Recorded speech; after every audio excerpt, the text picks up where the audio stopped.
Archimedes once said, "Give me a fixed point and I will move the whole world." Due to fake news, manipulated idols, and corrupt politicians, reality seems built on sand. Bitcoin and blockchains holds a promise for providing humanity with a mathematically precise backbone for trust. Such a fixed foundation may be likened to the wise man who built his house on the rock, and serve as a common ground to face the rain, floods, and winds in our shared quest to heal and evolve as a human species. The invention of the World Wide Web radically changed our reality in terms of informational flow. However, in terms of transferring value or ensuring trust, there is still a great potential for improvement. The Internet is a dangerous place where passwords are broken, identities stolen, and bank accounts hacked. This is because as soon as something is digitized, it can easily be replicated or forged. This is why we put our trust in third parties to store our sensitive information and to secure and verify transactions. But this also allows for misuse and censorship. As a revolutionary solution, Satoshi Nakamoto, an unknown person or persons, introduced blockchain technology as part of inventing Bitcoin, also called the Internet of Money. This technological breakthrough will change the world as much as the Internet, electricity, and the steam engine, according to MIT professor Christian Catalini. With the introduction of blockchain technology, intermediaries like lawyers, brokers, and bankers may no longer be necessary in their current form. Their future role may largely involve embedding analog information into the digital realm of blockchains, bridging the old and the new world by translating their expertise. Individuals, organizations, machines, and algorithms will transact and interact with costless verification.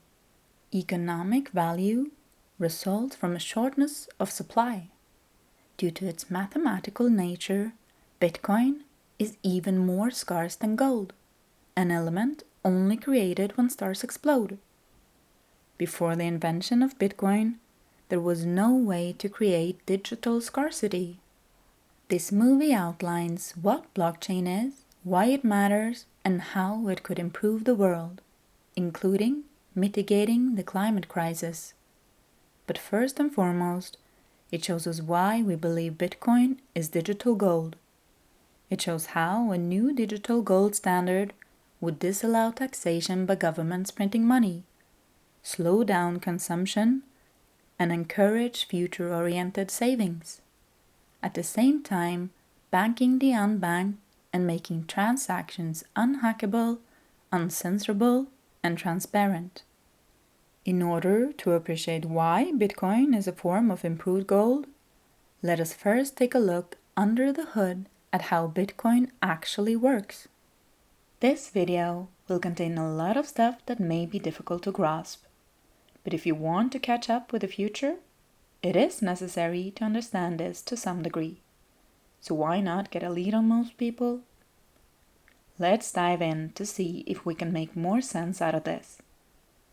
For those of you wanting to really understand this, I would recommend that you search the internet deeper for these following terms: blockchain, cryptocurrency wallet, hashing, private and public key, nodes, decentralized, mempool, UTXO, miner, incentivized finance, proof of work, nonce, cryptographic puzzle, target, Bitcoin reward, halvening.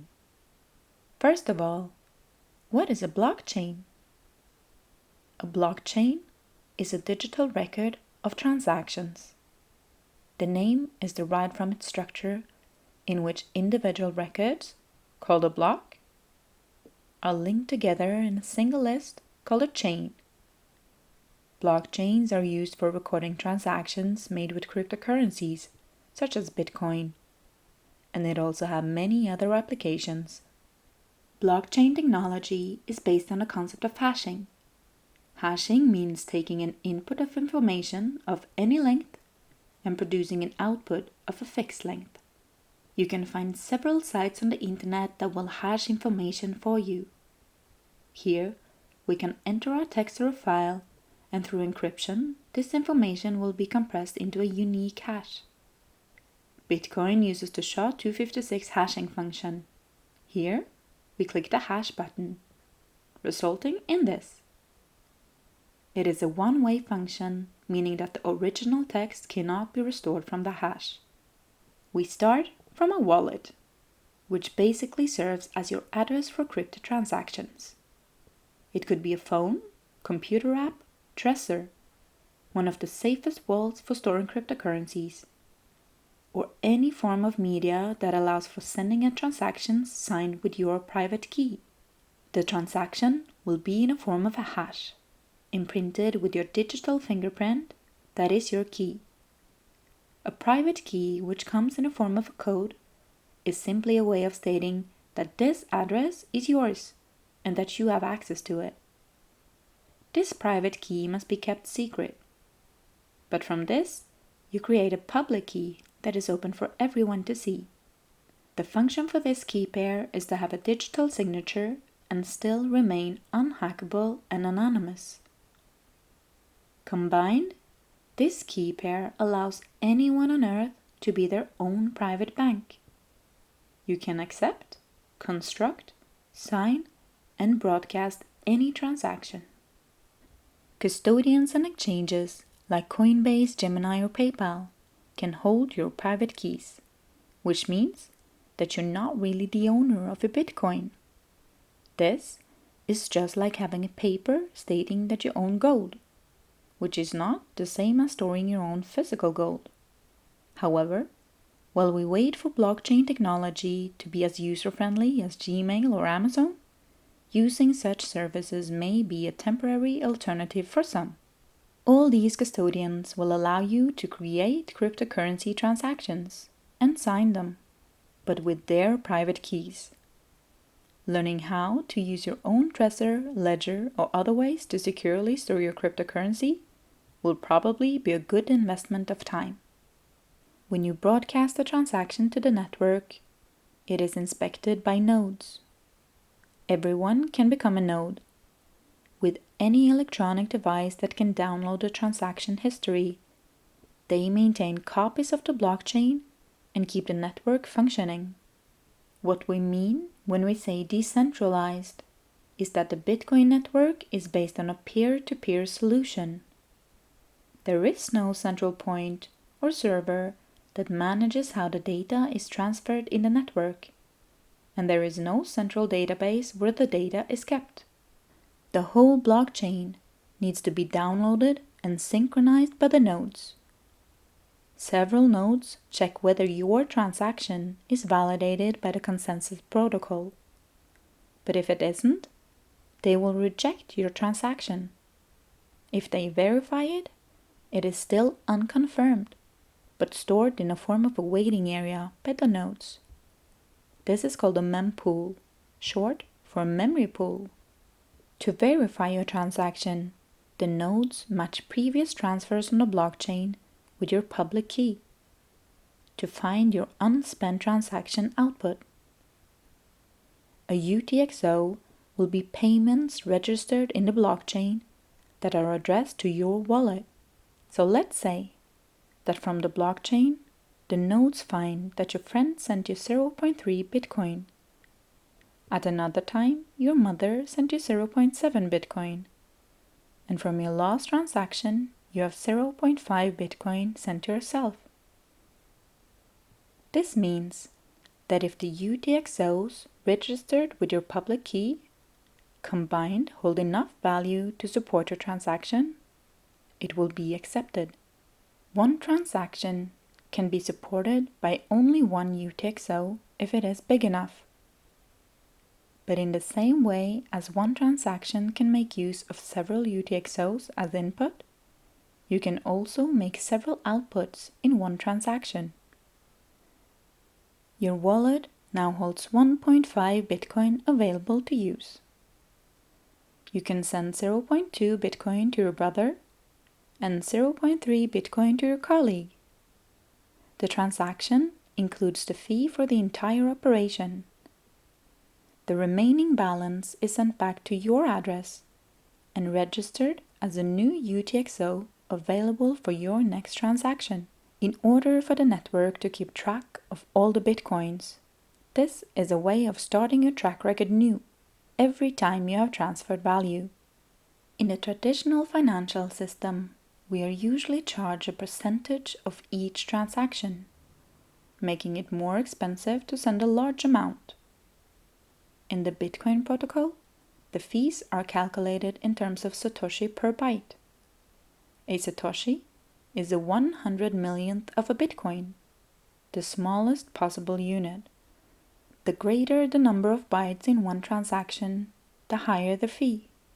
Therefore, the fee is not based on value, but on size of data, meaning that it might cost more to send 0.1 Bitcoin to 3 different users than it would cost to send 10 Bitcoin to 1. Some nodes also qualify as a miner. With special equipment, they are the ones investing computing power when they select your qualified transaction from the mempool and hash it into their block together with other transactions. The miners compete for their block to be the next one on the blockchain. By incentivized finance, miners are rewarded for verifying transactions and adding new blocks to the public blockchain through proof of work. They invest computing power on guessing a random number called a nonce. Let's say there are 3 miners competing to append their block to the blockchain. That is, trying to solve the unique cryptographic puzzle that constitutes the link between the previous and the next block. They may all hold many of the same transactions, but their blocks are not necessarily equal, as they may include different transactions from the mempool. The competition is consuming a lot of electricity in the attempt of being the first one to solve the puzzle, and the only one rewarded for their hard work. This cryptographic puzzle is an ingenious mathematical algorithm that ensures the Bitcoin blockchain security. You remember hashing? Every transaction within a block consists of a unique hash. If we take all these and hash together, we get this block's signature hash. The cryptographic puzzle that will create the link to the next block consists of the hash from the previous block, its own hash derived from all the transactions within that block, and the nonce. After adding these hashes together, the nonce is the unknown number we lack in order to hit the target. The target is a random number between 0 and infinity, adjusted in proportion to the numbers of miners competing. The difficulty is adjusted by the network for new blocks to be added to the chain around every 10th minute. Hence, with more miners competing, the time taken to guess the correct number is less, and the level of difficulty is increased. If there are few miners, the level of difficulty is decreased in order to maintain the 10-minute block intervals. Okay, back to our chain. This is what we mean regarding safety against hacking. If someone tried to remove one transaction from this block, all of these blocks would detach. As these links are all derived from the previous segments of the chain, the blocks would no longer be linked by mathematics. In this imaginary scenario, the hacker would then need to stop time in order to guess the new links, to reconnect all the blocks to re-establish the chain before the network noticed. Unless superpowers such as USA, Russia, and China cooperated in trying to control 51% of the Bitcoin miners, a so-called 51% attack, this would be impossible. This process creates the record where everyone has the access to see all UTXOs involved in every transaction, so that every Bitcoin can be traced back to the previous transaction in which they took part. This protocol keeps track of all Bitcoin forever, guaranteeing that there will never be inflation caused by someone creating more, as when printing money. The protocol allows for anonymity for normal users, as it takes substantial resources to analyze the blockchain in an attempt to expose the owner of a public key. What is it then that motivates the network to be intact 24/7 all year around, maintaining this technological chain? Besides the philosophical dream of fairness and honesty, it is of course the price of the competition. The first miner hitting the target receives the sum of the fees in the block together with the current Bitcoin reward. This block is added to the chain. The others will lose their invested computing power, and the remaining transactions from their blocks will be returned to the mempool.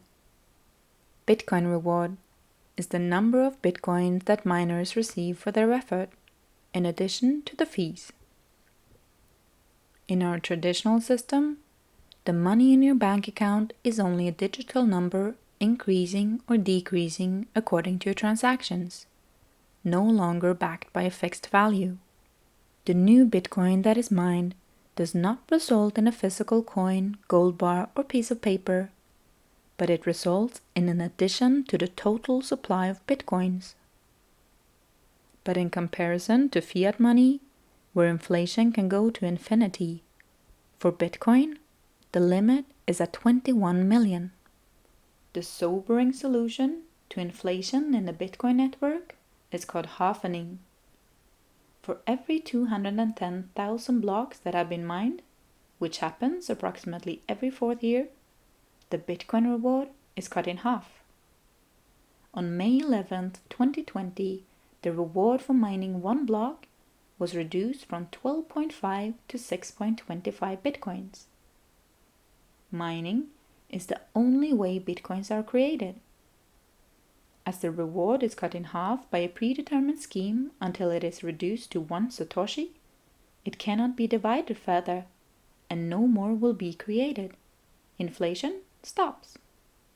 When all Bitcoins are mined, how is the incentivized finance maintained? The answer: transaction fees. By the time there are few or no Bitcoins left to be mined, the idea is that the activity of transaction will increase, and that the transaction cost of a few Satoshi will make up for the lack of the Bitcoin rewards. If the Bitcoin value is sufficient, this will reward the miners enough to keep them maintaining the native currency of the internet. The miners also need clearance from the network of nodes before appending the new block to the chain. The nodes will control whether miners try to double spend or otherwise manipulate a transaction, in which case it will be rejected. The transactions from that block will be returned to the mempool, and the miner will lose the invested computing power. Where banks charge fees for every transaction made, on the blockchain, the miners are only rewarded if they win the competition. Around 2140, this global value system will contain 21 million Bitcoins, of which a few millions are already lost, making it even more scarce. This fixed supply implies that the Bitcoin network could serve as a new gold standard, and potentially as the backbone for a new financial system. In order to really own a Bitcoin, which entails becoming your own bank, you need to control your own private keys. These random strings of numbers and letters, the digital signature, gives the owner the unstoppable right to broadcast any transaction to the Bitcoin network. The Bitcoin network is secured by the miners, who compete by trying to guess large random numbers in order to win an ever-decreasing number of Bitcoins. The Bitcoin miners will then secure the transaction. As this network consists of a vast number of decentralized miners around the globe, such a transaction cannot be stopped or censored.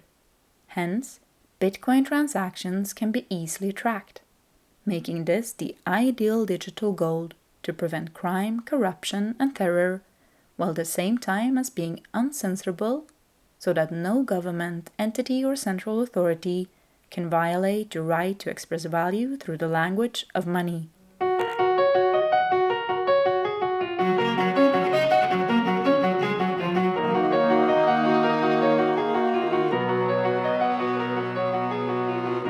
This is one of the main reasons why the legendary investor Paul Tudor Jones, who made billions predicting the 1987 crash, thinks Bitcoin is a bet on humanity, meaning human society may be improved by disallowing the current seemingly endless printing of money, or more accurately, currency. In November 2020, about 110 sextillion blocks per second were hashed in the Bitcoin network. This astronomical amount of mathematical work makes the blockchain extremely secure, as you would need access to a vast amount of computing power in order to alter the public record of transactions for even 10 minutes. Bitcoin consumes electricity in order to maintain its security. One common skepticism towards Bitcoin is that it is bad for the environment. However, as the competition among miners is very hard, this will typically foster the use of cheap energy, such as green energy in remote places. This means that Bitcoin, just like hydrogen, could be seen as a store of otherwise unused energy. The technological evolution this entails also benefits other market participants who consume electricity, because of the consciousness invested in developing increased energy efficiency. Therefore, combined with the fact that Bitcoin is deflationary money, this encourages savings and less consumption, making it seem very green compared to our current economic system. Creating money on the blockchain is obviously a killer app, but digital value can come in other forms than money, such as work of art, journalistic photographs, and real estate registries. It is estimated that 1.1 billion people around the world have no proof of identity. They are often among the poorest people on the planet. Blockchain technology allows for the creation and management of digital identities. For example, IBM has invented a blockchain-based solution allowing digital identity for any person, organization, or thing. Blockchain also allows for secure transfer of medical journals, and the owner can easily permit research on such data without disclosing other sensitive information. Blockchain reduces computing speed. For this reason, the main use cases for blockchain are in relation to trust, contracts, and security.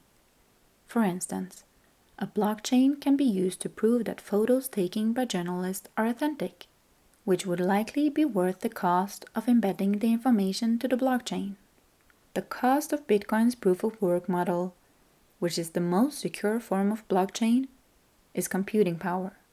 Bitcoin is low because it has prioritized being uncensorable and unhackable, though it is fast enough to work as digital gold.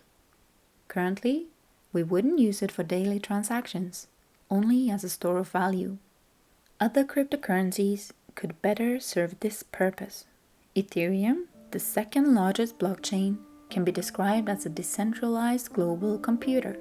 This platform can facilitate a programmable layer in the crypto world, providing user-friendly tokens that can carry different abilities within themselves. This something can be services, money, time, shares in a company, a virtual pet, and much more. By representing things as tokens, we can allow smart contracts to interact with them, exchange them, create, or destroy them. Another use case for Ethereum would be an unhackable voting platform for democratic elections. Ethereum is based on game theory, which means that miners who own Ethereum are incentivized to secure the blockchain. If they attempt to alter the blockchain by making a fraudulent transaction, they would lose their staked or deposit Ethereum. This proof-of-stake model makes Ethereum much more energy efficient than Bitcoin, but also less secure. The trilemma in this technology is how one can attain a blockchain that is secure, scalable, and decentralized, all at the same time. Having two of these features, for instance, being secure and decentralized, typically involves having less of the third variable, which in this case is scalability. This basically means a slower rate of transactions. This works well if the purpose is securing real estate documents or transferring digital gold, but it cannot serve the backbone for social platforms which demand high speed. Hence, different blockchains have different approaches to this trilemma, depending on their purpose. The public blockchain, EOS, is faster than Ethereum, but only has 21 block producers, or miners, elected by the community of owners, making it much less decentralized and secure than Ethereum. This blockchain is trying to build a social platform challenging the business model of selling attention to advertisers, the model employed by Facebook, and instead pays you for providing content. EOS is 77,000 times more energy efficient than Bitcoin. The technology of money can be understood as a game, language, or measurement. It has been one of the main drivers of human progress and increased living standard, as it serves as a store of wealth and makes transactions much more efficient than bartering goods. Today, money is the dominant global language expressing the value of transactions. Money also works as a carrier of information. The change of price of a product tells us something about the market, such as the lack or abundance of that good or service. To paraphrase Steve Forbes, money isn't wealth. It is a measurement of wealth. It represents goods and services. Just as other measurements are fixed, such as a pound of flour or a gallon of gas, so also does money function best if it is fixed. One study showed that 29.3% of Americans believe that the US dollar is backed by gold. The dollar was backed by gold until French President Charles de Gaulle announced his intentions to exchange his US dollar reserve for gold at the official exchange rate in February 1965. 6 years later, on August 15, 1971, President Nixon defaulted on the gold standard, meaning that unlike in the past, dollars could suddenly be printed infinitely. The difference between money and currency is that money is both a medium of exchange and a store of value. Currencies around the world work as a medium of exchange, but are currently poor stores of value due to negative rates and inflation. This means that the $10 bill which bought you 10 ice creams when you were a child can now only buy a 3. Why is that? In 2014, Professor Richard Werner was the first to empirically demonstrate that 97% of the current global currency supply is simply printed out of thin air, meaning that banks are able to print money out of nothing whenever someone takes out a loan. Earlier, banks could only give out loans in proportion to the store of value in their vaults. But as our currencies are no longer backed by anything, those calculations are regulated by a complex interwoven mess where the numbers don't really add up. This means that the value of the currency you have in your wallet is 97% debt-based. That is, it is dependent on someone repaying their loan. When someone is unable to manage their mortgage due to a pandemic or other factors, that debt just keeps on growing because of interest rates. When money disappears from the market due to a lack of spending, prices go up because there are fewer dollars chasing the same amount of goods and services. The debt also becomes more expensive because the money that you need to pay your mortgage becomes less available. There is simply less currency around. Such a vicious cycle of deflation and insolvency will ultimately result in economic collapse, according to Ray Dalio, Jeffrey Gundlach, and other leading economic experts. The current global debt-based economy depends on everyone consuming more and more. milking out the natural resources and tipping the balance of sustainability way out of proportion. The current US dollar is created by entering numbers on a computer. This becomes even more volatile as almost 40% of the world's debt is issued in dollars, and 87% of global transactions are settled in US dollars. When we remember that 97% of the current money supply is debt, the current printing of the US dollar, which increases the amount of debt issued in dollars, threatens the global reserve currency. Why? Because excess printing of money will inevitably reduce trust in that currency. Modern monetary theory embraces the fact that governments can tax their population in two different ways: a normal tax, or by simply printing new money. The MMT argues that there is no limit to how much money we can print. This may sound great in theory, but when the Chinese merchant sees that the dollar she has exchanged for providing the US with an increased living standard is printed like toilet paper, she may realize that she has done a bad deal. It has been argued that because the majority of the global debt is enumerated in dollars, the dollar will actually increase in value before collapsing. The dollar milkshake theory. Either way, unstable money decreases social trust and triggers fear, anger, and blame, as human nature tends to defend against pain by, for instance, scapegoating, becoming self-centered, or simply denying reality. This friction in the human collective lowers the potential quality of life, motivation, and hope for the future, as we are set to prioritize time to an outer reality. Most people lack the proper tools to deal with the psychological pressure this entails, and tend to look for alternative outlets for this pressure. Research shows that crime increases as money weakens. When we lose faith in our economic system, we often also lose faith in the government's laws and regulations, which might lead to an increase in dirty or unethical business. To paraphrase two very educated voices within this field, Raupal and Ivan Liljeqvist, how do we defend the debasement of our savings and pensions if the money no longer holds any value, or if the government taxes our wealth? This is where Bitcoin is a life raft, the perfect reserve asset.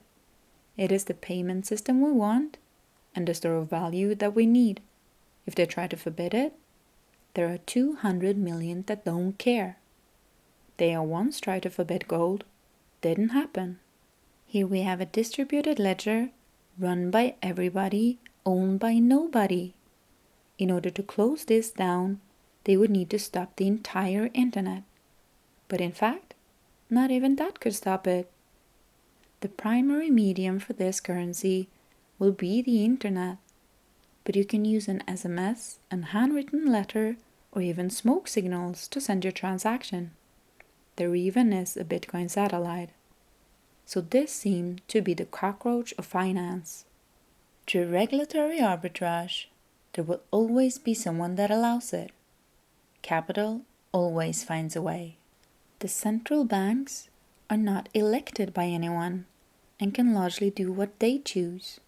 The latest news points in the direction that they will swallow the banking system and create a digital currency.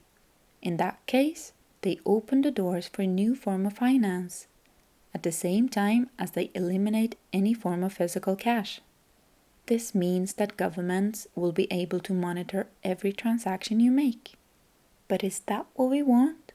To give away even more of our freedom and control over our lives to central power?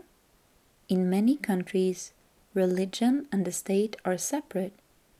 The advance of blockchain technology will allow for the separation of governments and monetary systems. When we Google why do we have governments, this comes up.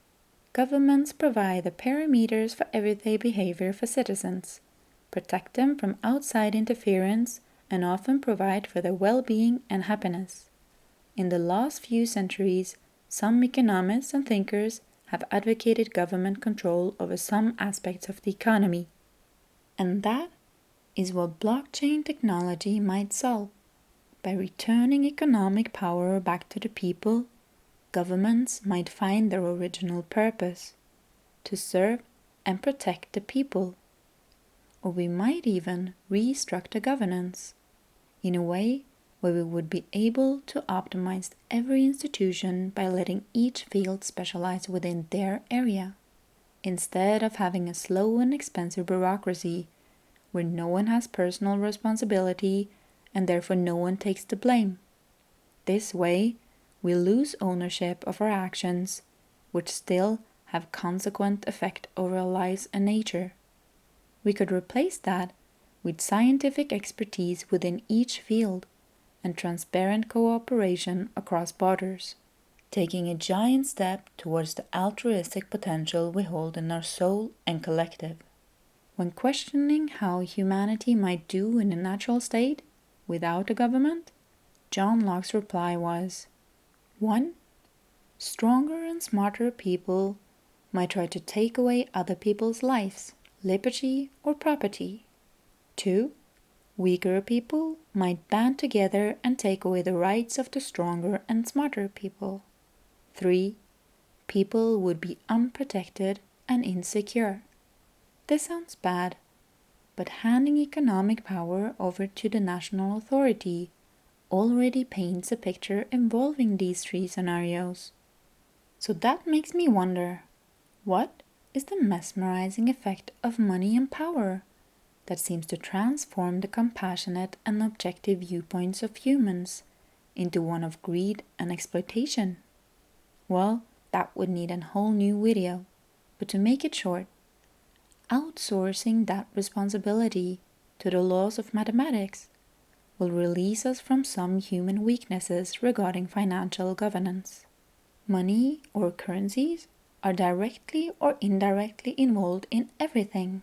One reason some claim that blockchain technology has the potential to change our world even more than the World Wide Web.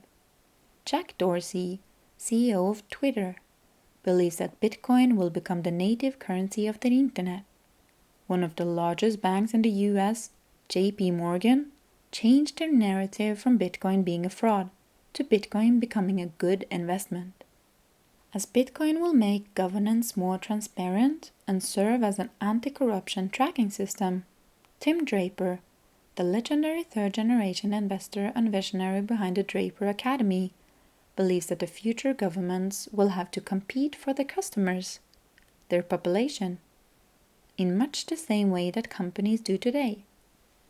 Further, by eliminating bureaucratic red tape, making ledger system real-time, and reducing third-party fees, blockchain can save the largest banks $8 to $12 billion a year, according to the 2020 article published in the Computer World. The purpose of governments might translate into a parenting role that needs to stay in control while the child is learning how to orient in life. But as many of us may have experienced, even when we become old enough to stand on our own 2 feet, our parents might have trouble letting the bird fly out of the nest. In many cases, the power struggle between their worldview and opinions of what is best and ours can involve some friction. But even if there are some learning difficulties to straighten out, no one is able to grow without being given the opportunity to show what they're made of. In conclusion, our hope for humanity is that when we become our own banks, and the currency we're trading with is of actually trustworthy value, we will, like the adolescent growing more independent, learn to take more responsibility of our choices, such as thinking twice about our spendings, as there isn't anyone else to blame or correct it, and it would forever be traceable. And slowly but surely, that might make humanity evolve into a more mature species, one that is also capable of cleaning and taking care of our home, this beautiful blue planet of ours.